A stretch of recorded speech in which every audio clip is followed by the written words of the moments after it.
bro. Kita bilang, ajar, ajar. Siap. Siap.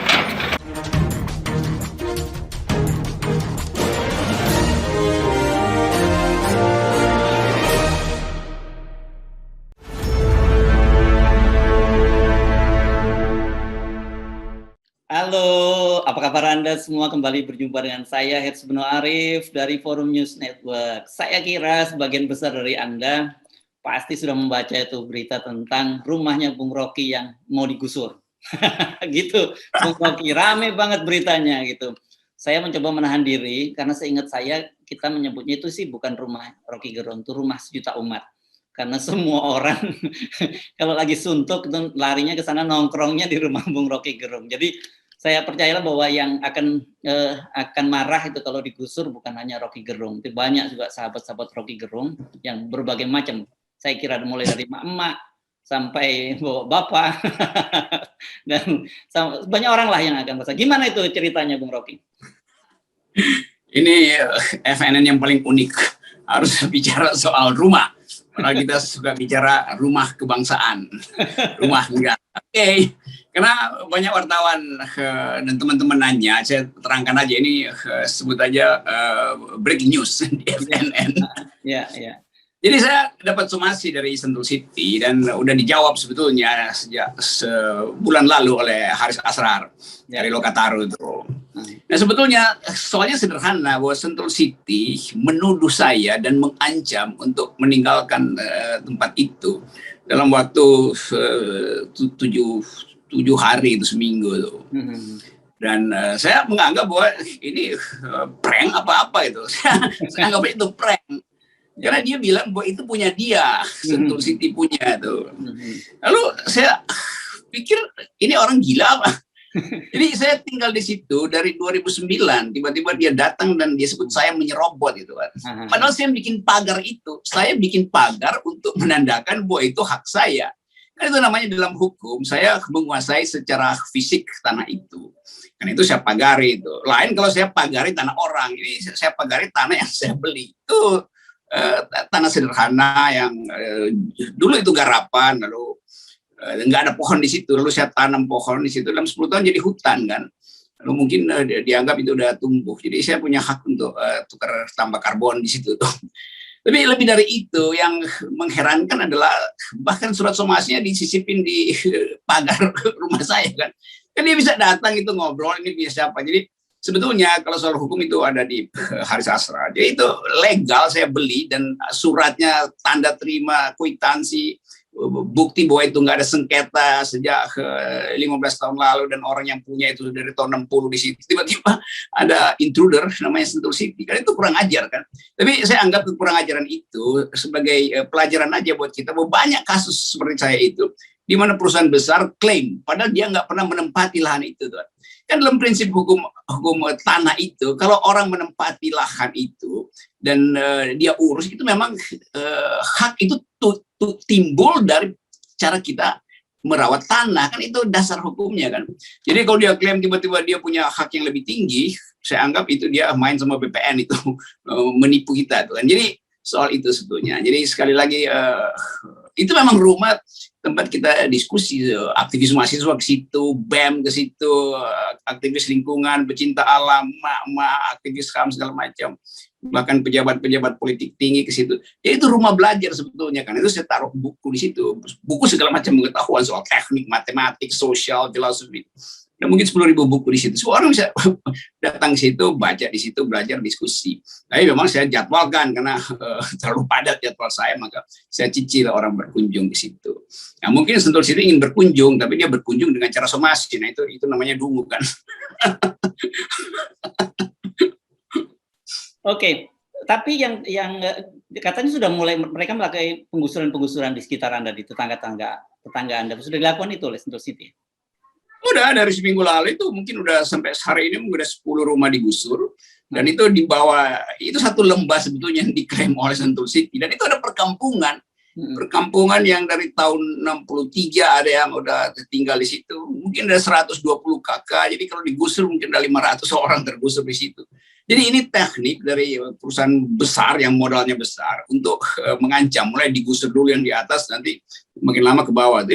ini ajaibnya nih, Sentul City ini kan dia mau monopoli tanah di situ dengan arogansi, taruh di situ banyak preman supaya nakut-nakutin rakyat, kan ini gila kan. Jadi kita hidup di dalam satu situasi ya seolah-olah tanah itu hanya boleh dijual dan dimiliki oleh pengembang-pengembang raksasa ini kan. Itu kurang ajar namanya tuh. Jadi ini ajaib betul, mengklaim sesuatu yang dia justru mesti buktikan bahwa tanah itu dia kuasai. Dari kapan? Sejak saya 2009 itu tanah itu justru dijual pemiliknya ke saya, dan saya anggap oke, saya rawat tanah itu lalu saya bikin hutan. Kan ajaib gitu. Lain kalau saya nggak tempati, berarti saya cuma memanfaatkan tanah untuk investasi, dan itu yang dilarang oleh konstitusi, dilarang oleh undang-undang.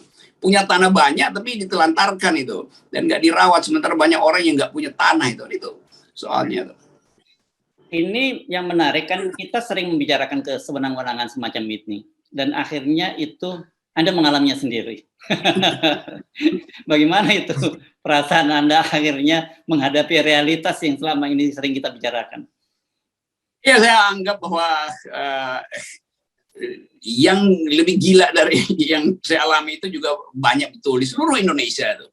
Tanah rakyat dirampas dan atas nama industri jalan tol segala macam itu sesuka-sukanya aja kan.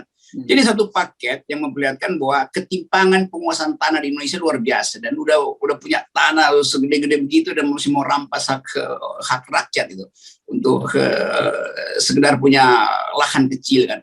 Nah, kita selalu melihat ini satu paket dengan kebijakan negara di dalam menjaga keadilan sosial sebetulnya.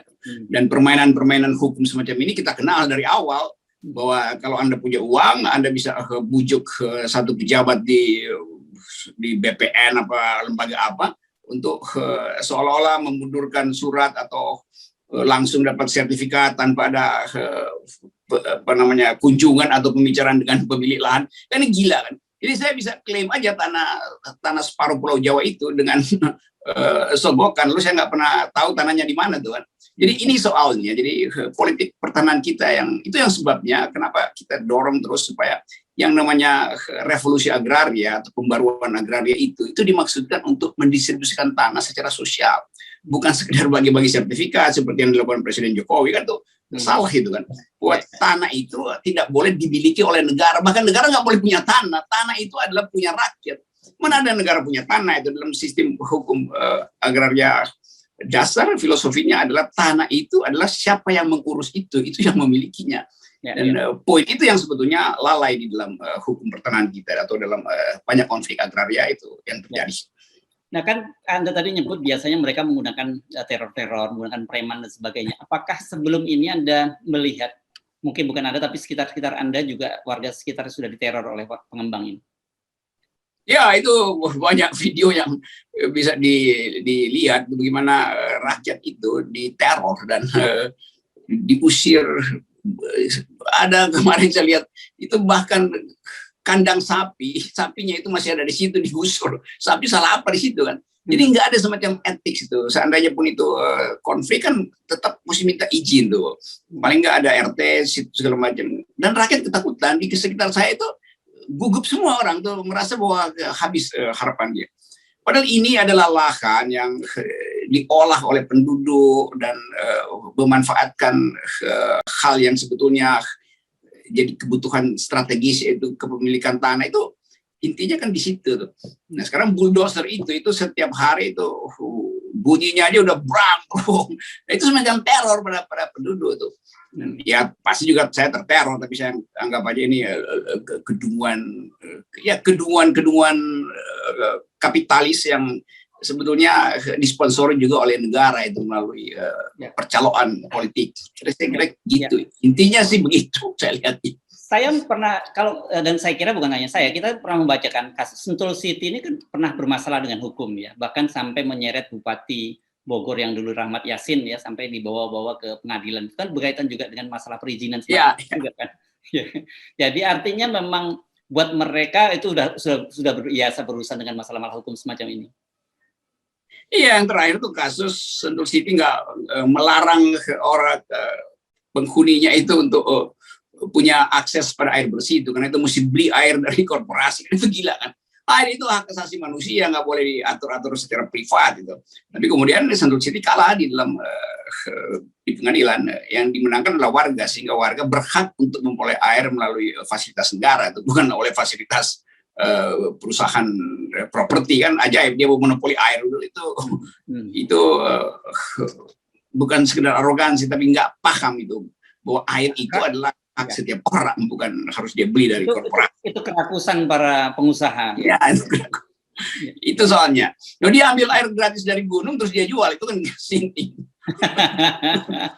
Oke, tapi banyak teman-teman yang bertanya kepada saya, ini ada urusannya dengan politik tidak nih? Ada urusannya nggak dengan sikap dari Bung Rocky Gerung yang kritis sehingga kemudian rezim meminjam tangan dari pengembang? Itu juga Mama bertanya begitu karena menganggap bahwa semua hal pasti di belakangnya ada political issues. Ya mungkin aja, tapi saya nggak mau menduga sejauh itu. Karena saya duga sejauh itu nanti dialihkan isunya seolah-olah itu isu politis sempurna itu. Dan saya hanya mau mengatakan bahwa hak orang untuk memiliki tanah itu dibuktikan melalui transaksi itu, dan saya lakukan itu sepenuhnya. Ini bukan saya menyerobot, itu saya membeli dengan harga yang murah, bahkan karena pada waktu itu jalan ke rumah itu, ke Sentul itu, Bukit Hambalang itu masih penuh dengan batu itu. Sekarang itu jadi daerah strategis, daerah wisata, lalu jadi kuliner segala macam. Jadi alas hukumnya itu jelas itu, bahwa itu adalah membeli atau yang meneruskan kepemilikan dari sebelumnya. Dan itu bukan, kalau dibilang Anda harus menjual pada Sentul, ya Sentul kalau dia mau beli, gue kasih harga tinggi sekali. Karena mungkin dia nggak mau pakai begituan, dia gusur aja. Jadi nggak ada alasan Sentul City itu menggusur. Dan dia nggak pernah taruh patoknya itu. Tiba-tiba setelah 15 tahun saya di situ, tiba-tiba ada patok, itu punya dia. Itu dungunya di situ, itu dia nggak ngerti dasar hukumnya. Ya, ini patoknya sampai lokasi di atas Anda nggak? Maksud saya kan nggak jauh dari Anda itu ada Bukit Hambalang, tempat Pak Menhan Prabowo. Ya, mestinya sampai di situ tuh. Tapi saya nggak tahu apa ada nego tertentu mungkin karena mungkin di situ politisnya tuh, aspek politisnya. Dan itu satu paket aja kan penguasaan. Ada teman di situ yang bikin hutan, nanam salak segala macam itu. Pohon salaknya tuh digusur itu, gila kan? Pohon-pohon itu kan perusakan lingkungan dimulai di situ sebetulnya. Lepas dari soal konflik hukumnya, tapi itu Sentul sudah merusak alam. Pertama kali dia udah salah aja. Jadi prinsipnya tetap saya anggap bahwa ini arogansi aja tuh, dan soal sertifikat macam-macam itu, dan kan dasarnya dia mesti, kalau dia menginginkan tanah saya dan tanah tetangga saya dan penduduk itu, dia minta dong, bilang nih, gue mau nih, bukan nyuruh preman usir, itu kan sinting. Alas hukum pertama di dalam hukum tanah adalah penguasaan fisik, karena itu tanah itu dijaga melalui penguasaan fisik. Jadi penduduk di situ menguasai secara fisik sejak tahun 60, karena itu dia olah tanah itu. Tiba-tiba datang orang bilang dia punya hak. Gila, 50 tahun dia bilang dia punya hak itu. Sementara hak itu tidak dia penuhi, yaitu merawat tanah itu, memanfaatkan tanah itu. Kalaupun hak itu ada, padahal sebetulnya saya selalu menduga keras dengan predisposisi bahwa kasus macam ini banyak betul di Indonesia, itu permainan antara pengusaha, pemilik uang dan pemilik kuasa. Itu saya kira intinya itu soal semacam ini. Ya, ini saya kira hanya kerasa ingin tahu saya saja gitu. Bagaimana ya perasaan Anda gitu tiba-tiba mengalami situasi ini? Kan selama ini kan kita bisa berempati gitu pada orang-orang yang tergusur dari kesenang-menangan dari para pengusaha besar ini. Banyak orang berempati justru ke saya, tapi saya anggap ya, saya kan sering masuk luar hutan aja tuh. Jadi saya anggap ini bisa saya tangani secara gampang lah itu soalnya. Dan ya kalau itu kan harga material apa sih itu, saya kumpulin barang bekas di situ untuk bikin rumah yang kemudian jadi unik. Lalu dianggap itu rumah mewah mungkin. Padahal kemewahan itu ada di dalam cara kita menikmati rumah. Rumah itu bukan house tapi home. Dan suasana, rumah itu adalah suasana. Dan semua orang yang datang ke situ selalu ingin kembali ke situ. Jadi kalau saya gugat balik, mungkin saya gugatnya 1 triliun itu. Yaitu 1 triliun 1 rupiah. 1 rupiah itu hak biaya materialnya. 1 triliun 1 rupiah ke Sentul City, saya somasi balik dia. Ya. Kenapa 1 triliun Rp1? Rp1 itu harga materialnya.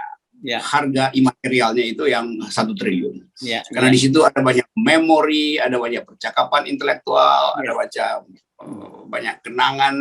Kita bisa romantisir sebetulnya itu. Tapi selebihnya ini adalah kemampuan kita untuk mendalilkan bahwa ada ketidakadilan sosial di dalam masyarakat. Jadi soal-soal itu yang mungkin kalau Anda tanya, Saudara Rocky, apa perasaannya? Ya antara gembira karena akhirnya kita punya alasan untuk menggugat lebih besar pada Sentul City. Karena dia menuduh saya menyerobot tanahnya. Padahal pagarnya saya bikin. Lain kalau saya membongkar pagarnya Sentul City, baru saya menyerobot. Ini pagarnya saya bikin. Sekarang pagar saya dia mau rubuhin. Nah, berarti dia menyerobot sebetulnya kan itu. Logikanya. BTW Anda tahu mau dijadikan apa ini lokasi ini? Hanya digusur aja atau mau digunakan untuk apa? Saya nggak tahu, tapi kan sebulan sebelumnya tuh banyak berita bahwa Sentul City menghibahkan tanah buat kepolisian, buat badan intelijen, macam-macam itu yang kalau orang bikin analisis hermeneutik itu berarti ada persiapan untuk menggusur rakyat dengan memanfaatkan semacam hibah pada lembaga-lembaga yang terlihat kuat gitu kan. Jadi seolah-olah nanti dianggap ini demi negara ini, jadi kalian mesti pindah dari situ. Itu urusan apa dengan negara soal beginian? Jadi kadang-kala itu yang dipakai tekniknya itu. Mungkin ada tanah yang sudah dihibahkan pada seorang pejabat yang berkuasa dan karena itu jadi alasan untuk melindungi orang tertentu, tapi rakyat banyak mau digusur. Itu intinya begitu kalau kita lihat latar ekonomi politiknya. Yes. Oke, saya kira sementara teman-teman nggak usah mengubur-ubur Bung Rocky, Anda bisa mengutip ini adalah bagian pernyataan resmi, tapi kalau mau tanya dari sisi hukumnya, itu langsung tanya ke Haris Azhar ya, dari Lokataru ya. Ya, Haris Azhar. Yes. Okay. Itu. Ada yang bergembira karena ada yang kirim saya berita dari CNBC bahwa setelah Sentul City mensomasi rumah Rocky Gerung, harga sahamnya drop 3% tuh. Dan orang senang itu. Jadi banyak aspek di situ. Nanti saya update lah keadaan terakhir. Ya. Oke. Baik, terima kasih Bung Rocky. Saya berharap tidak cepat kalau toh digusur, jangan sampai tergusur lah. Karena saya kira bukan hanya yang akan kehilangan, banyak sekali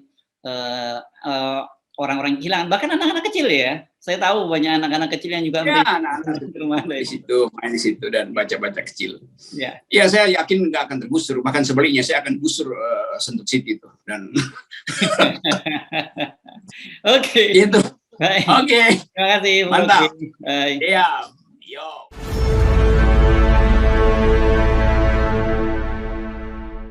Sentul City juga menyatakan sebagai pemegang hak yang sah atas bidang tanah bersertifikat di wilayah yang dipersoalkan, yaitu di kawasan Bojongkoneng, Kabupaten Bogor. Sejauh ini, Rocky Gerung mengatakan akan melakukan perlawanan hukum terhadap somasi yang dilayangkan oleh Sentul City. Sementara itu, seorang warga yang tinggal tak jauh dari lokasi kediaman Rocky Gerung mengatakan tanah di kawasan tersebut adalah tanah garapan yang belum memiliki sertifikat. Rata warga juga nggak tahu buat BPJS itu karena nggak ada pelangnya. Berarti status tanahnya apa, Pak? Emang dulu tanah memang garapan. Belum sertifikat? Ya belum. Di sini juga nggak ada sertifikat garapan yang kita warga ini.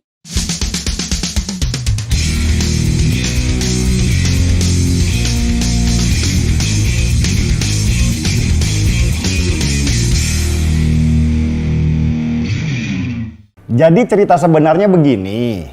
Sejak tahun 94, Sentul City sudah membeli lahan seluas lebih dari 1.000 hektar di Bojongkoneng, Bogor. Lahan itu dulu milik PT PN 12, kemudian dilepas ke Sentul City dan sudah terdaftar di BPN. Nah, karena lahan yang sangat luas itu nggak semuanya dibuat perumahan oleh Sentul City, cuman sebagian kecil aja sementara ini. Sebagian besarnya dikerjasamakan dengan rakyat setempat untuk digarap. Makanya disebut tanah garapan. Apa sih maksudnya tanah garapan itu? Tanah garapan itu adalah tanah milik swasta yang belum dipakai, terus diberikan hak boleh menggarap untuk masyarakat sekitar supaya mereka mendapat penghasilan. Syaratnya satu, tanah itu hanya boleh digarap dengan ditanami sayur-sayuran, buah-buahan, tapi nggak boleh dipakai untuk mendirikan bangunan. Tapi kerjasama itu disepakati berlangsung selama tanah itu tidak dipakai loh ya oleh pemilik tanah. Kalau tiba-tiba pemilik tanah mau pakai tanahnya, ya petani harus ikhlas lah untuk menyerahkannya kembali. Tentu pemilik tanah yaitu Sentul City akan kasih ganti rugi lah supaya petaninya juga nggak rugi. Nah, disinilah akar masalahnya. Karena sudah digarap oleh petani bertahun-tahun dan tanahnya juga belum dipakai oleh Sentul City sebagai pemilik tanah, mulailah muncul yang namanya mafia tanah. Mafia tanah ini membeli tanah garapan itu dari petani dengan harga murah. Kenapa murah? Ya karena petani itu juga nggak pegang sertifikat tanah. Karena itu memang bukan tanahnya dia. Lalu si mafia tanah ini kemudian menjual tanah garapan yang nggak bersertifikat itu ke orang-orang Jakarta dengan harga murah juga. Yang penting dapat cuan yang lumayan. Dan ternyata salah satu pembelinya adalah Rocky Gerung. Si profesor yang suka mendungu-dungukan orang. Entah karena rakus, entah karena dungu. Dia belilah tanah garapan itu dari si mafia tanah. Harganya murah banget. Kalau nggak salah, Rocky Gerung beli tanah itu dari mafia tanah yang bernama Andi Junaidi seharga 50 juta rupiah seluas 800 meter persegi. Nah, seharusnya kalau si Rocky tidak dungu, dia pasti heran, kok tanah seluas itu harganya cuma 50 juta rupiah aja ya? Tapi ya karena dia rakus dan mungkin dungu juga, dia belilah tanah itu dari si mafia tanah garapan. Si mafia ini akhirnya tertangkap dan masuk penjara karena ketahuan memalsukan sertifikat. Dia dipenjara 7 bulan lamanya. Rocky Gerung bikin rumah di tanah yang baru dibelinya. Sengaja dia bikin agak tersembunyi supaya nggak ketahuan pemilik tanah asli, yaitu Sentul City. Hidup nyamanlah Rocky Gerung selama 12 tahun di sana. Gak ada yang ganggu karena memang posisinya dia yang gak ketahuan. Masalah dimulai ketika Sentul City mau mengembangkan unit usaha perumahannya. Baru ketahuan deh, ada Rocky Gerung di tanah gua. Kok bisa ya dia bikin rumah di tanah gua? Kan itu tanah garapan, gak boleh dibikin bangunan. Lalu datanglah mereka ke Rocky Gerung, minta tanahnya kembali untuk dibangun perumahan. Si Rocky menolak karena dia pikir dia sudah beli dari si mafia tanah. Karena Rocky ngotot, akhirnya disomasilah dia supaya pindah. Malah ngamuk dan nyeret kemana-mana sampai ke Jokowi segala. Ibaratnya gini ya, kita punya tanah bersertifikat nih di satu tempat. Daripada nganggur, kita suruh aja tetangga pakai buat usaha dengan catatan jangan dibikin bangunan permanen ya. Nggak taunya 10 tahun kemudian di sana sudah berdiri rumah megah. Ya kita minta dia bongkar bangunannya dong, itu kan tanahnya punya kita, sertifikatnya juga kita ada. Dia ngamuk, ngotot bawa-bawa pemerintah jolim segala. Nah yang lebih lucu lagi, Rocky ini punya prinsip. Kalau sebuah lahan tidak ada pemiliknya, ketika ada orang yang nempatin di sana selama 15 tahun lamanya, maka lahan itu otomatis sudah jadi milik dia. Lah, ini kan lahan sudah ada sertifikatnya, bukan nggak ada sama sekali. Profesor tapi kok bodoh sih? Apa bodoh beneran ya? Lucunya lagi, sekarang teman-teman Rocky Gerung seperti Rizal Ramli, Andi Arief, dan yang lain-lainnya ikut membela Rocky membabi buta dan menyalahkan pemerintahan Jokowi karena dianggap berpihak pada pengusaha dan Rocky dianggap sebagai pahlawan kecil oleh mereka. Sengaja kasus Rocky Gerung ini dibawa-bawa oleh mereka ke ranah politik supaya dapat simpati dari oposisi. Terus bawa-bawa nama massa supaya nanti terjadi bentrok antara rakyat kecil versi mereka dengan aparat. Padahal sudah jelas Rocky Gerung yang salah. Wong dia beli tanah dari mafia tanah yang sudah dipenjara. Nggak ngecek ke BPN pula apakah tanah itu bermasalah atau tidak. Nggak curiga juga beli tanah seluas 800 meter dengan harga 50 juta rupiah ini pasti ada apa-apanya. Terus ketika mau digusur teriak-teriak Jokowi yang salah. Kasian emang Rocky Gerung, saya jadinya ikut bersimpati. Apa nggak sebaiknya kita kumpulkan koin buat Rocky supaya dia bisa beli tanah yang bersertifikat jelas untuk tempat tinggal dia sampai tua. Siapa tahu Mbak Mardani Alisera mau ikut tinggal bersamanya. Aneh-aneh aja sih, emang orang sekarang ini meski dia salah teriaknya seperti nggak mau kalah. Jadi pengen seruput kopi dulu.